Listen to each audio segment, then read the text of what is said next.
Hello everyone, this is Defense Politics Asia, and this is the SITREP for the day of 566 to 567 for the 12th to the 13th of September. SITREP means Situation Report, and this particular SITREP usually is going to be behind paywall. This time around we have an open house of sorts, so it's open to public, and for those that are interested to have this kind of SITREP on a daily basis, do become a DPA sergeant, officer, or general. You can become a YouTube member at this channel and you'll be able to have access to this hopefully on a daily basis, but these few days I have been very busy.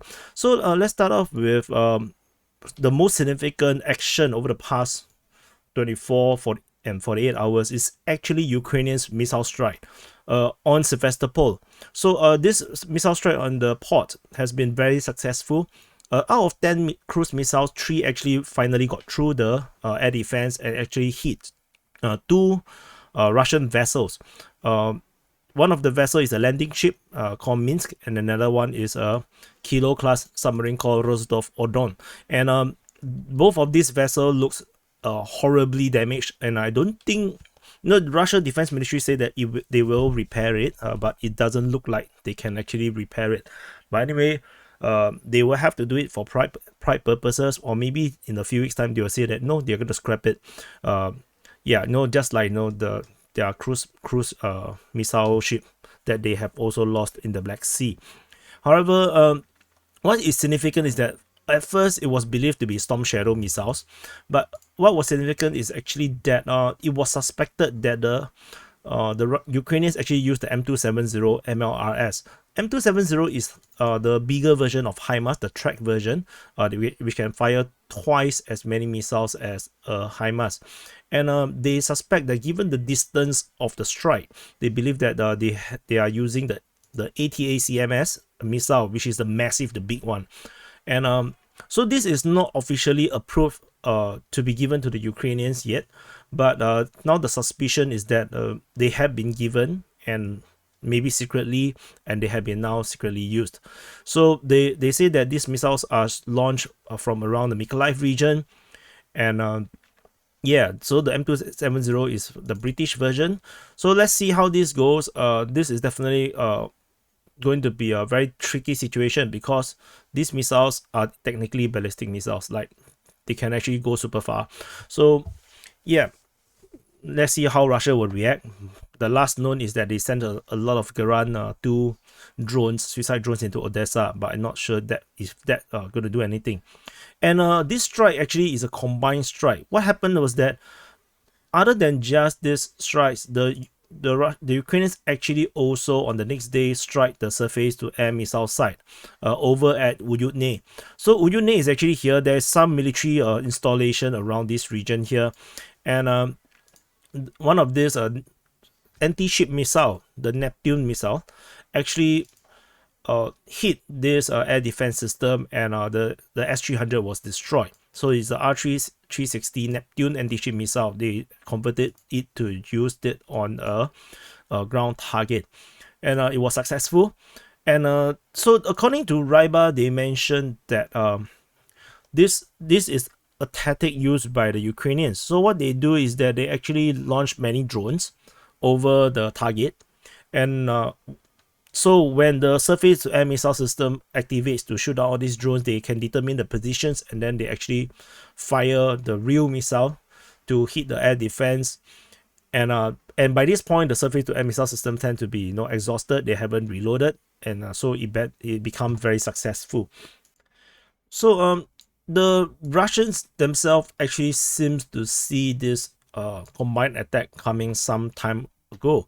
They actually detected that the Ukrainians have been transporting ammunition and fuel via boats to the Snake Island, and seemingly preparing for yet another raid towards to try to land around Orikhiv region.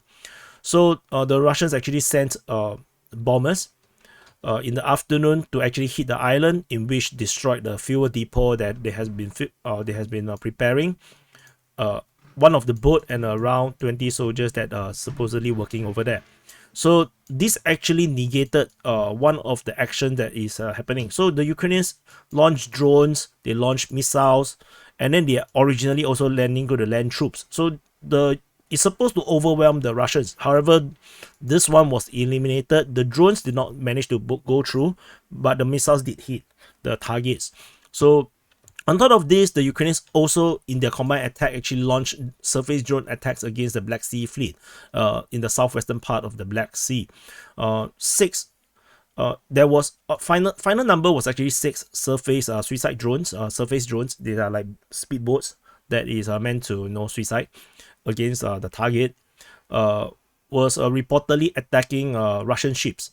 So this is one of the first of the 2 sorties. The first sortie, all 6 suicide boats was destroyed. However, on the 14th September, which is the past 24 hours, in the 5 a.m. local time, they launched another attack. This time around against the Black Sea Fleet's Sergei Kotov with 5 drones. After that, the number became 6. According to the RIBA, the Russian Defense Ministry reported 5. They say that they destroyed 5 boats by fire through the ship's standard weapons. And this discrepancy probably is due to one of the drone actually hit the target. 5 was destroyed on approach, but actually 1 actually managed to hit the Russian ship, Vasily Bykov, which is not mentioned over in the Russian report. And so the ship actually took some damage. It's unclear how big is the damage. So far, the preliminary report is that it's not a critical damage. So which is why there was, the Russian Defense Ministry reported 5, but actually there was actually 6. One of them actually hit the target. So this combined strike is, I think, the most sophisticated so far that I've seen from the Ukrainians, and it looks like this is just a trial for a bigger strike, because definitely they can eventually ramp up the ability to control more than 6 surface drones, and they will be able to launch even more than 10 missiles. So, and plus the landing of the craft with additional using drones to exhaust surface to air missile systems, I think the Ukrainians is going to find a way to cripple the Black Sea Fleet from becoming combat effective over a longer term period. Over at the Southern Front, we have Ukrainian amphibious operations again. This time around, they went back to Kozaksky Island. According to RIBA, the pro-Russian source reported the Ukrainians landed 2 reconnaissance groups back into this island after they previously was ejected from the island from a Russian ambush. So this is all we know. We do not know if the Russians managed to engage them at all, but they managed to land on the island. So far, this seems to be part of this operation from the Ukrainians to control this island so that they can actually attack and take over the control of the Kakhovka power plant. But of course, this is this is a pretty decent city, so it's going to be quite difficult to capture unless the Ukrainians can land even more troops. Over in the Zaporizhzhia Front, so this is the Zaporizhzhia Front. At the Zaporizhzhia Front, over in the Orikhiv sector, which is here, the Orikhiv sector, the Ukrainian forces continue their main offensive towards the Melitopol direction, with fighting reported towards Novoprokopivka from 2 different directions. They're cutting down between Novoprokopivka from VERBOVE as well as an attack towards VERBOVE. So there is a lot of geolocations, and so I'm going to go through one by one. First, we have fighting reported near Kopani. According to Myro Shenikov, the pro-Ukrainian source reported fighting in the area of Kopani. This is unclear because he did not share mappings, so he's not sure exactly where he means by near Kopani. And Kopani is actually over here, so I think the attack might be in this direction to try to control the western flank of Robotyne against the Russian trench lines. These are some very long major trench lines that the Russians have over this area here, so not sure exactly any results there. No one actually talks about it, so not sure. There is geolocation of Ukrainian forces at this position. So it does. This reportedly is recorded on the 12th of September. It was a destruction of a Bradley vehicle, and it does shows that even if you are this deep inside the Robotyne settlement, it's still pretty dangerous for the Ukrainian forces to be operating around this area here. But positive news for the Ukrainians is that there is geolocations around this heavy entrenchment. This geolocation is by Dnipro OC, the pro-Ukrainian source, and we have a geolocation by military summary. I'm not sure what is his alignment per se, probably pro-Russian or neutral. Military summary has just been added into a primary source for DPA's monitoring, because I just discovered that he is posting geolocations, and this is very helpful for our mapping. And Dnipro OSIN, of course, is one of the pro-Ukrainians that is putting a lot. And the other one that newly added as a primary source is actually Archive, Z Archive, which is fantastic because they have so many geolocations. They help us define our front line better. So this actually changed the entrenchment into Ukrainian control, and this actually means that the Ukrainians managed to control these two entrenchments, that this will allow them to launch further offensive down south to Novoprokopivka. But however, this is not secure per se. While the Ukrainians are here, it's not fully secure because the Russians are consistently bombarding it. All these geolocations are Russians bombarding Ukrainians' positions, so it will take some time before the Ukrainians can secure it. Similarly, even for entrenchment, they need to fan out before they are able to secure this entrenchment to use it as a forward operating base for further offensive operations towards the Russian-controlled Novoprokopivka. On the southeastern part of Novoprokopivka, Marashenikov reported of the Ukrainian advance in the area of Novoprokopivka, and the only way I can imagine is actually through the northeastern part of Novoprokopivka.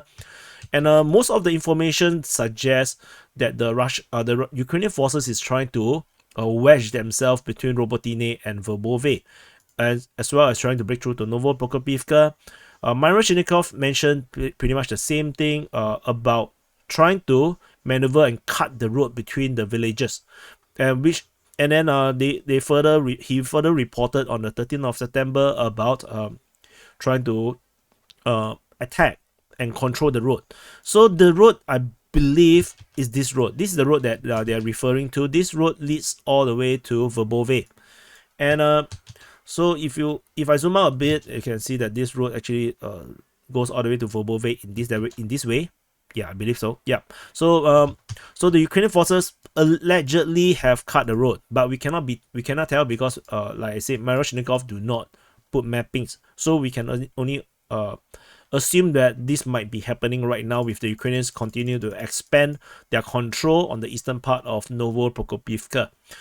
However, so far we do not have geolocation to verify this thing. The last geolocation we have in the region is over here from military summary of the 13th of September, shows that Ukrainian positions over here getting shelled. So we will continue to monitor to see how this goes over in this area.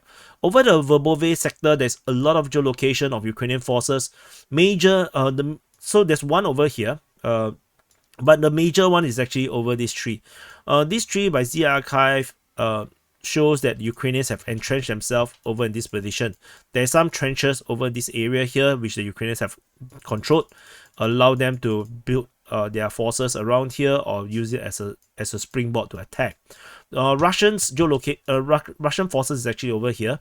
So this is where the front line cuts. This is where they are so far.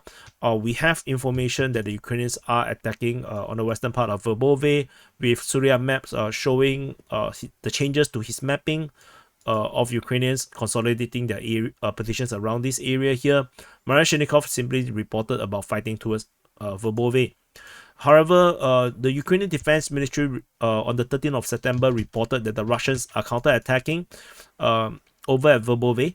However, we cannot tell what kind of attack is this being reported.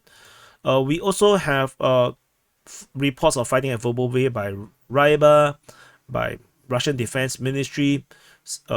Main thing is about the appearance of this 71st Jaeger Brigade. Previously, this 71st Jaeger has been reported to have arrived at Orikhiv, and this is reported by Ryaba, and then they have now joined the attack and fighting around the VERBOVE region, as per I have predicted they were likely to do, because this was where they were trying to push. But until the 71st actually entered the operation around here, we actually have some days, from some around 2 days, that the Ukrainians actually did not do much around the VERBOVE direction. Probably they are waiting for the 71st to arrive to gather up and then launch the attack. However, it doesn't look like a big attack just yet, because we don't really see much. But we have all these reports. So the Russians are repelling them with flamethrower systems. So no, it is going to be pretty hellish for the Ukrainian forces in this area here. Over the Ukrainian Defense Ministry reported Russians attacking the area of Mala Tomashka. So I do not sure what is the meaning of fighting in the area of Mala Tomashka. So yeah, we shall just continue to monitor and see what this is. There is fighting reported at Novosilka. According to Myroshnikov, they say that this is another one of this together with the same report talking about Kupyansk. Similarly, this is also very vague. Just like Kupyansk is pretty vague. The last known is that the Ukrainians were geolocated here, and it might be that the Ukrainians are actually pushing through the village, but we can't tell. So let's see how this goes as we continue to monitor the situation over at the Orikhiv sector.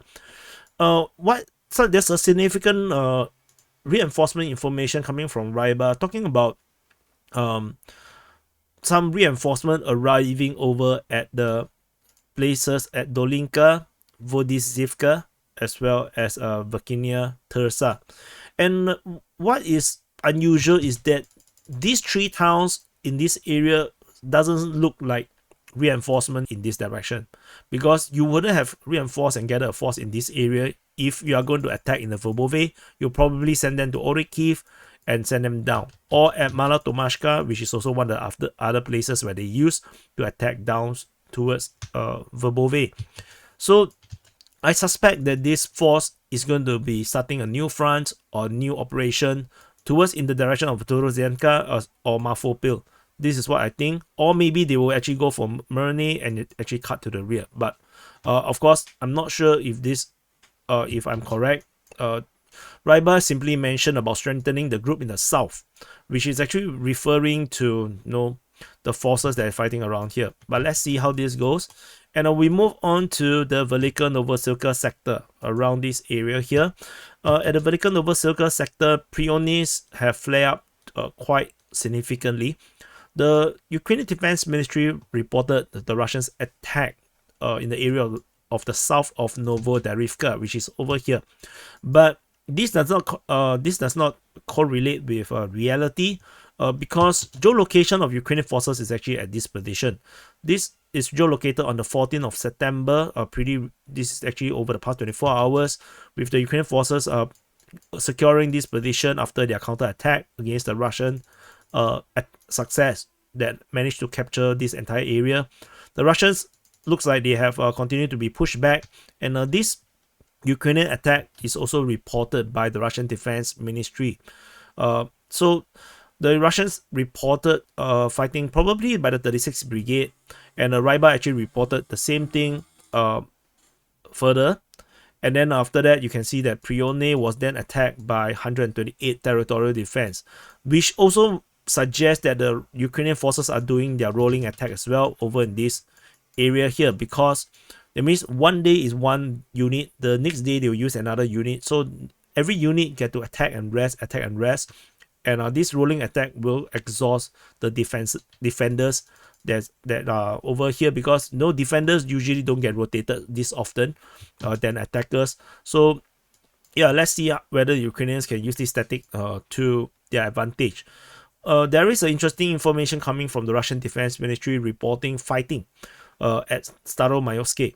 So they say that they have assault units attacking Ukrainian infantry near Staromayoske in offensive operation, which means that the Russians are actually on some kind of offensive operation in the area of Staromayoske over here.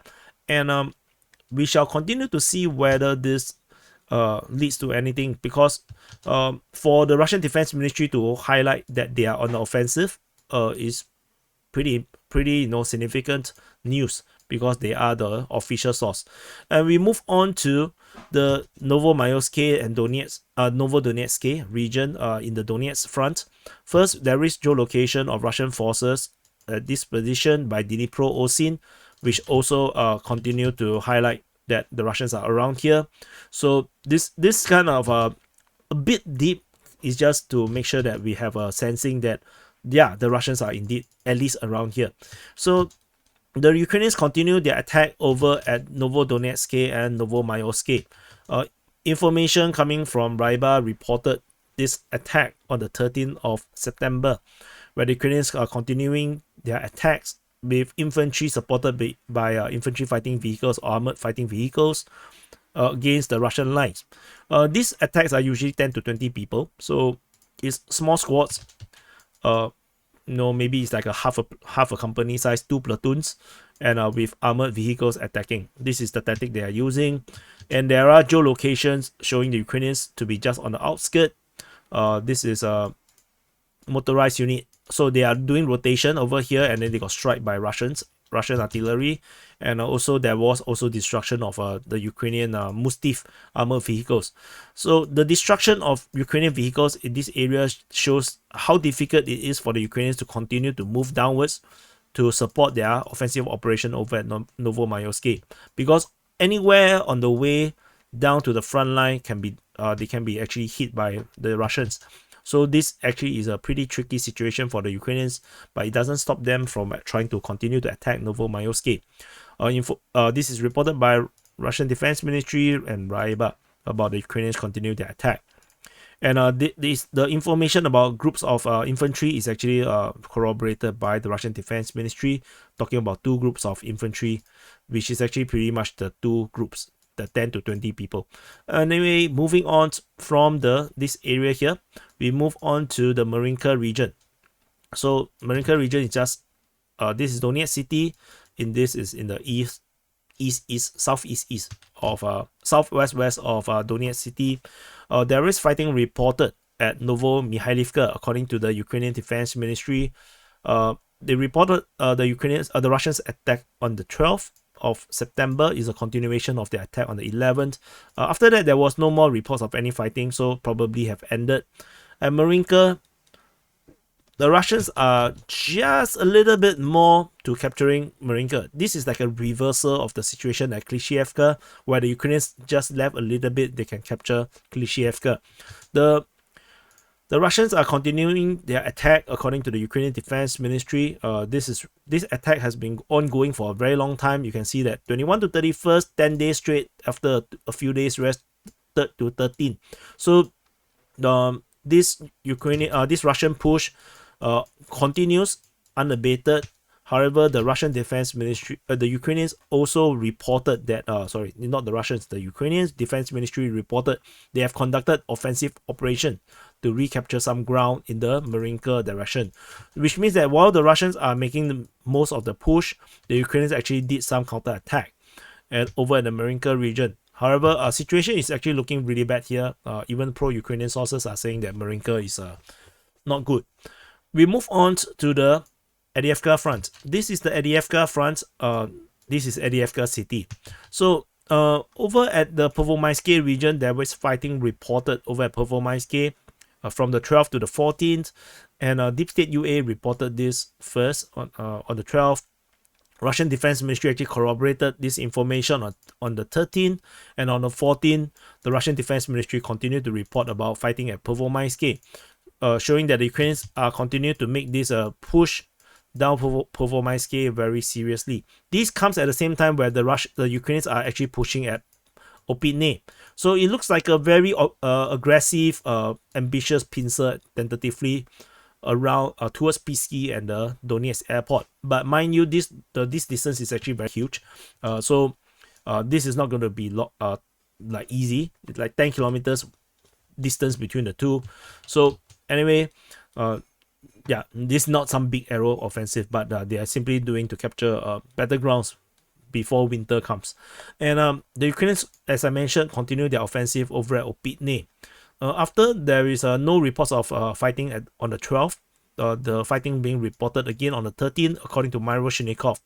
There is Russians counter-attacking on the 12th, so which is why there was no reports of Ukrainians attacking on the 12th, because the Russians were on the offensive to try to counter-attack and push back the Ukrainians. However, it doesn't seem to have worked out, and the Ukrainians are back to continue their offensive to push the Russians out of OPYTNE. There is geolocations, according to Suryat maps of Russian positions, just on the most western part of OPYTNE, showing that the Russians are actually still around in the village, but the Ukrainians are definitely pushing through. And this is actually not a very big village, it's a very small one, with just 1.2 kilometers or 1 to 1.4 kilometers wide in length.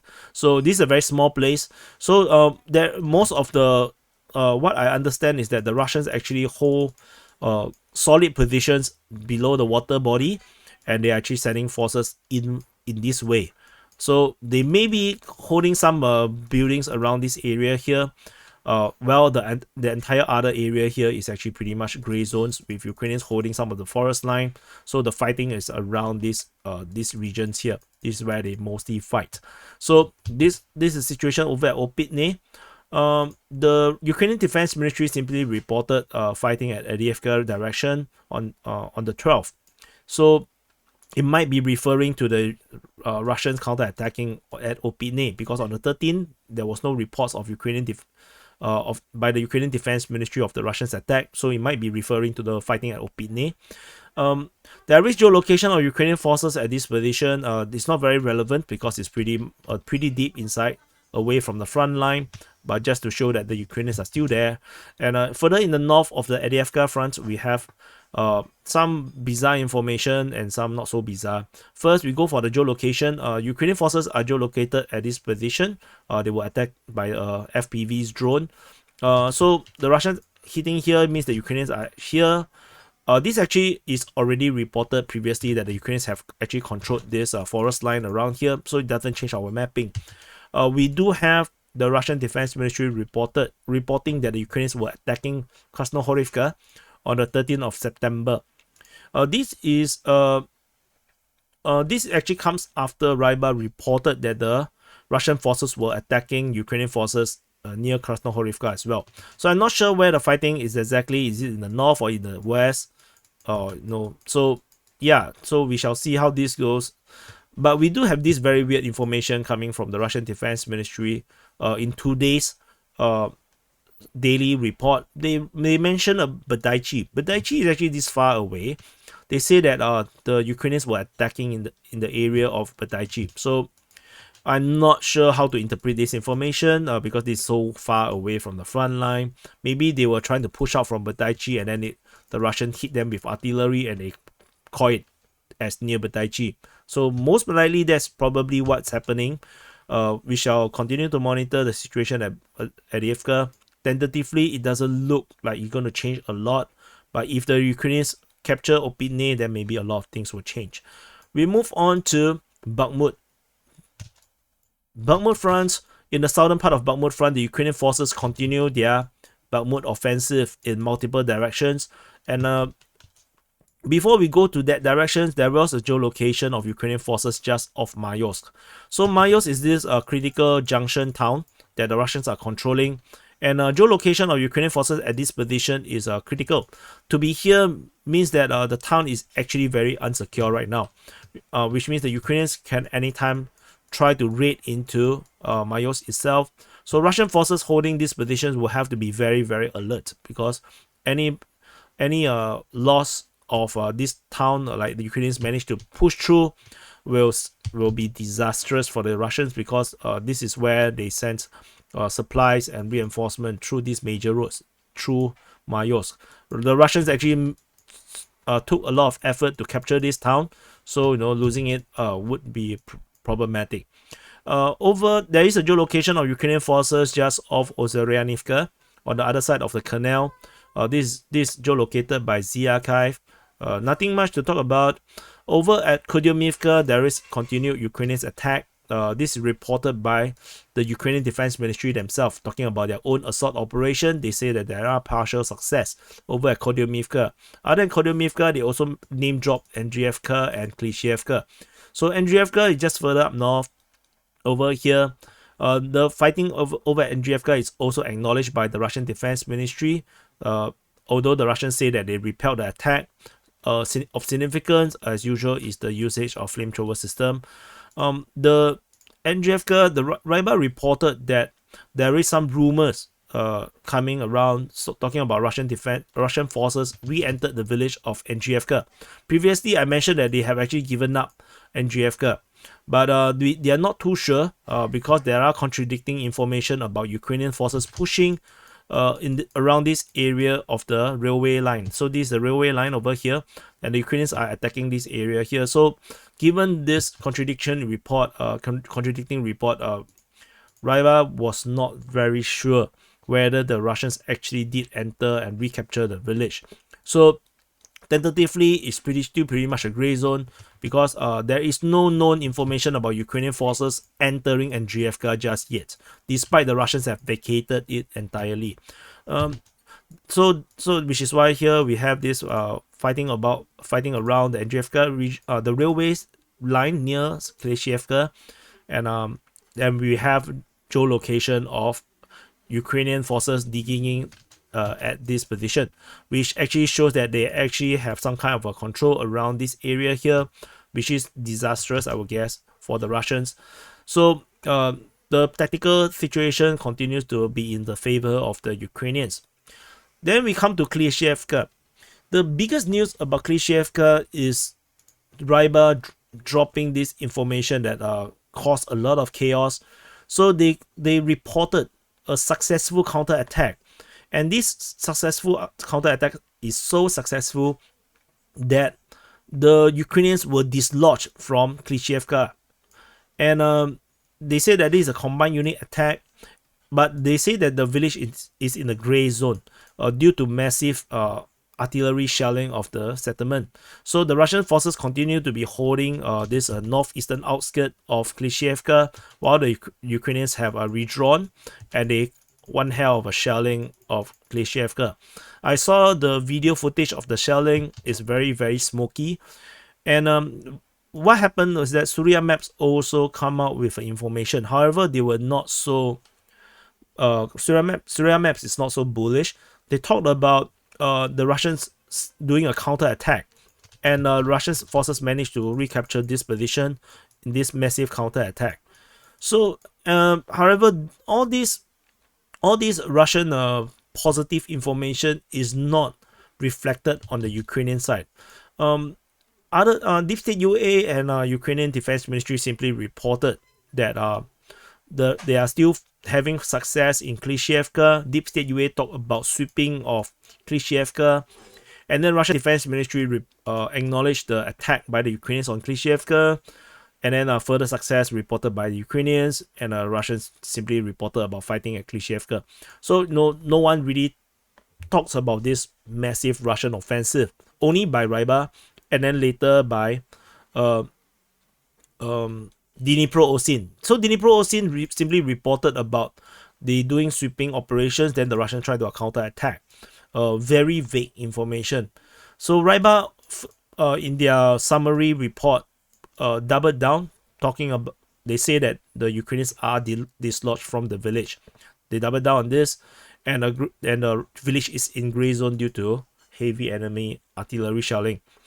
And the only contradicting information come from Myroshnikov who is a Ukrainian source.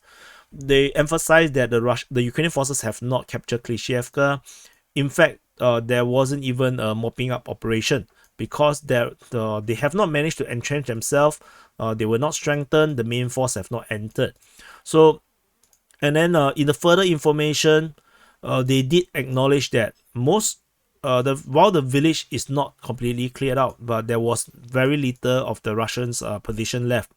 So they say that the story of KLISHCHIIVKA is coming close to a logical conclusion, which is a Ukrainian capture of KLISHCHIIVKA. So now we have an extreme divergence between the story from pro-Russian and pro-Ukrainian sources. In fact, it's only Ryba. Other pro-Russian sources have not acknowledged this. I suspect what actually happened, especially we have Surya Maps reporting about this attack, is that the Ukrainian forces, actually, the Russians are holding very little of KLISHCHIIVKA. They are holding most of, the Ukrainians are holding most of KLISHCHIIVKA. Russian launched a massive counterattack in the southeast of KLISHCHIIVKA. The Ukrainian forces got shocked by this attack. They know that they cannot hold this attack with the Russians coming up. They actually withdraw quickly back to the west of KLISHCHIIVKA. After we withdraw, they shell the entire village heavily. By shelling this town heavily, they prevent the Russians from counterattacking from the north and preventing this force from entering the village to capture the village. So it's like a denial. So it's not impossible that this actually happened, because the Russians cannot actually just sit outside here because this is very open ground. They only have 2-3 lines to hold their positions. So by heavily shelling the town after they withdraw their troops, this is a viable way to prevent the Russians from entering. And by not entering, the Ukrainians can actually able to quickly re-enter KLISHCHIIVKA after the Russians have to withdraw because they cannot hold this line. So I suspect this is what happened. And the real Russian entrenchment or position is still in the very northern edge of KLISHCHIIVKA. So Ukrainians' strong positions is in the north and the west, so they can still easily enter back into KLISHCHIIVKA, while the Russians' lines are pretty far away. So yeah, this is how I interpret what is happening. But you can feel free to disagree. And move on to the northern flank of Bakhmut. We have fighting reported at Donetsk on the 13th, according to the Ukrainian Defense Ministry. Again, usually as per Ukrainian Defense Ministry's report, we don't really know what's happening. And over at Orikhiv, Vasilivka, there is fighting reported here on the 12th, according to the Ukrainian Defense Ministry. But they was not reported on the 13th, means that this is nothing, this is just a skirmish. We have geolocation of Ukrainian forces over here. So it does shows that the Ukrainians are still, very strong in this area here. So nothing much the Russians can do. And I don't think the Russians are going to do anything because they want to keep this dog here, There's this dog. Let me show you the dog. There's this dog, This is the eyes, Yeah, they want to keep this doggy, So to keep this doggy over here, they cannot change the front line. Moving on to Siversk. At this Siversk, we have geolocation of Ukrainian entrenchment over at this position, according to Z Archive.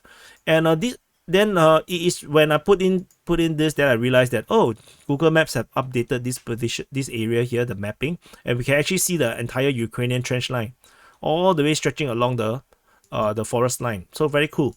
So this allows us to update the front line around the Novosilka region. And then we move on to the other side of the Siversk Front over at Bilohorivka. We have another geolocation this time around. This area here, I believe this is the water pump. This water pump region, the Ukrainians actually are entrenched around this area here.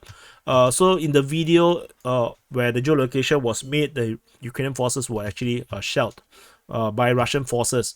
So this shelling also shows that the Ukrainians are actually here. So allow us to update the mapping that the Ukrainians are here, and this also shows that the Russians are not here. So yeah, as you can see, this looks like the night sky now. This entire Bilohorivka region. This shows how heavy the fighting around this area actually is. Ukrainian Defense Ministry in their 13th of September report saying that the Russians try to attack in the Bilohorivka of the Luhansk region, which is this place.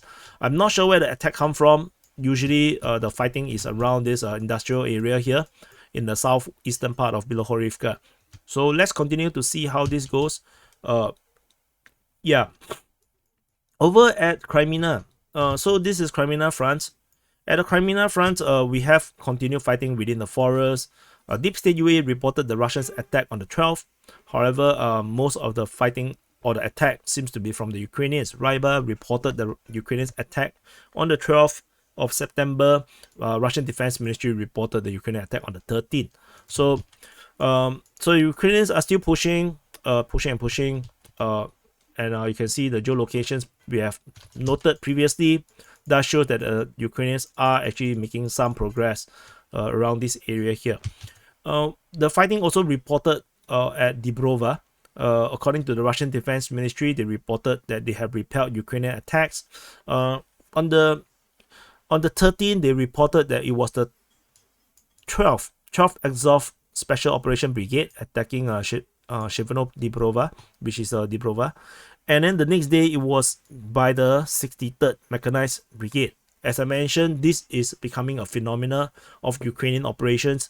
Every day, it will be a different unit doing the attack. So I'm not sure if the Russians are doing the rotation on a daily basis, or or increasing their manpower in the trenches to deal with this changing of tactics. This tactic is extremely effective because every attack is fresh troops from the Ukrainians. Toske, at Toske, there is fighting reported in the Toske salient region. Ryba reported this. Russian Defense Ministry reported this. So that's all we know. We do not know exactly where the attack come from. Probably around this area here, but no breakthroughs. Yampolivka, on the eastern part, there was an attack being reported east of Yampolivka, according to the Russian Defense Ministry on the 13th of September. So the Ukrainians are attacking this direction. So the Ukrainians are really active. They are really attacking everywhere. Moving on, we move into the Svatove Front. This is Svatove Front. At the Svatove Front, we still have some fighting over at Novosilka, but this seems like the end of the Novosilka operation as well. Previously, we mentioned about the Russians giving up Kupyansk offensive. Now it seems like they are also giving up Novosilka offensive, because this is the last report of any fighting. Deep State UA reported the Russians attacking their position at Novosilka, but this on the 12th of September, and ever since then, there's nothing else. So this is the end, and I mentioned pretty accurately that the operations is merely 1 week. So it's really like, just 1 week. So yeah, from the 2nd to the 9th, and probably this is just some skirmish. It's not even an offensive operation. So it's a 1 week operation. Moving on, the Ukrainians seems to be on the offensive over in the Novosilka region. There is geolocation of Ukrainian forces back within Novosilka. According to Z Archive, the pro-Russian source. Hey, let me see. This is 8 August video. So maybe this is not. I will recheck this information. I just noticed this 8. So maybe this is August information. So maybe this is archive footage. But this archive footage shows the Ukrainians to be here. So I will continue to monitor. Maybe this is not accurate, so I will change this mapping. But the Ukrainians are attacking in Novosilka on the 13th of September. This is reported by the Russian Defense Ministry. Look, maybe I should do this change live, because yeah, I think this is not accurate. So I'm going to push out the lines so that it's going to be here. And this geolocation, yeah, is a bit old. Yeah, I didn't notice that. I'm so sorry. So moving on, there is fighting reported at Berestove. According to the Ukrainian Defense Ministry, they say that they repelled a Russian attack in this area here at Berestove. So, and that's all from the Svatove Front. And we will move on to the Kupyansk Front. At the Kupyansk Front, this is the Kupyansk Front. At the Kupyansk Front, we have a Russian attack.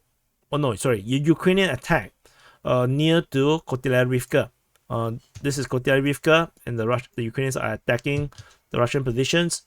This is reported by the Russian Defense Ministry on the 13th of September, and there's nothing much there.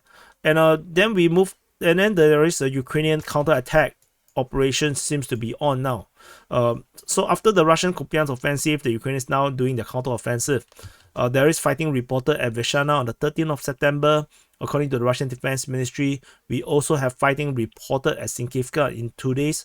Russian Defense Ministry report near Sinkivka. So the Ukrainians are back on the offensive now against the Russians, maybe to recapture the lost grounds against the Russian offensive.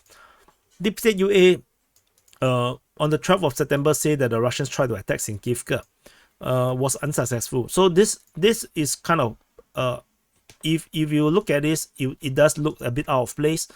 Like the last Russian attack is on the 9th, then after that there was nothing. Suddenly 12th was an attack, but there's nothing on the 13th.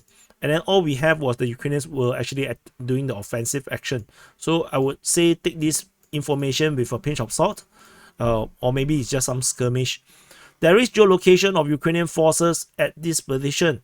FV-103 Spartan vehicles was geolocated, and the fact that they are geolocated here negated the entire previous line that was here.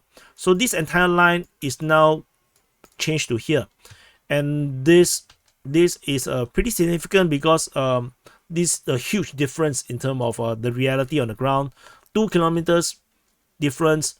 So no, we do have to be careful about all these things, but that's just how it is. It's good that we have geolocations to clean up our front line. The Ukrainian lines continues to be all the way here. This is the Ukrainian mapping. The Russian mapping is here right now. So I just want to know there is actually 2 maps. You're not looking at one map. This is actually 2 maps. The DPA mapping is 2 maps, and you want access to this mapping. You have to become a DPA officer. Similarly, you can get this DPA officer rank by becoming a member on YouTube membership, or you can actually go to Patreon, Coffee, Locals, Boosty. Information is all in the description. And that's it for the SITREP, or the situation report of the Ukraine war, or the special military operation in Ukraine for the day of 566 to 567 to 12th to the 13th of September. So just some short conclusions. Seems that since we are already doing this public to everyone, I would say that continue to watch the situation at Novosilka and VERBOVE. The Ukrainian forces are not slowing down. They are still trying to push in. Any claims that the counteroffensive or the offensive is over by the Ukrainians is not true. The Ukrainians, as far as I am concerned, they continue to seem to have this momentum. It doesn't matter if you think it's a mid-wave or it's not a mid-wave. The reality is they are making grounds, and this will continue to encourage Western support for them. So just want to highlight the Soviet Union against the Nazi German forces in World War II. The Soviets also lost a lot of troops, more troops than the Germans, but they won the war. So it is a tactic. Do not underestimate it. This force at Huaypole region, I suspect they might actually do some operation around here. I'm not sure how big is this force. Over at this region here, I think the Ukrainians are going to start to struggle to capture Novosilka, given the number of geolocation of Ukrainian forces getting hit. Before they even reach the front line, is not encouraging for the Ukrainians. So the Russians are going to continue to try to hold these 2 positions, because these 2 are too strategically important to lose. Interesting is the Staromayoske operation, the offensive operation reported by the Russian Defense Ministry. This is something to take note as well. And then, of course, another one to take note is OPYTNE, whether the Ukrainians can capture OPYTNE. I think that is very curious. And over at KLISHCHIIVKA, this is one hell of a divide between the 2 realities. One is Ukrainian almost captured KLISHCHIIVKA. Another one is Ukrainians are totally out of KLISHCHIIVKA.